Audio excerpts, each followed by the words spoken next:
Ano ba yan, ang init? Naka-boring pa, ang tagal pa natin nag-aantay rito. Hindi pa rin siya nadating. Oo nga, nakaka-boring. Tara, sound trip tayo. Okay, pasukan mo nga. 15 anyos ang edad nang humawak ng baril. Oh, bakit? Bakit naman pag ganyan lang? Kailangan lagyan natin ng beatbox para garantisado talaga yung bitaw mo. Sige, ayos yun. Okay, salangan natin. Sige, bitaw mo.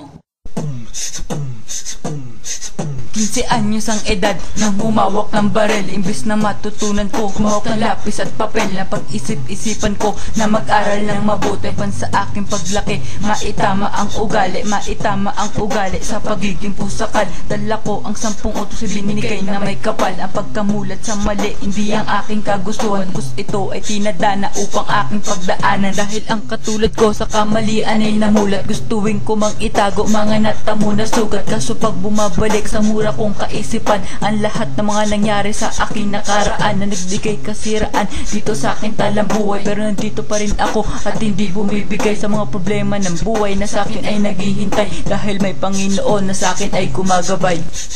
Galing naman pala ng verse mo. Oh, nasabi ko na lahat, ikaw naman. Sige, subukan ko. Let's go.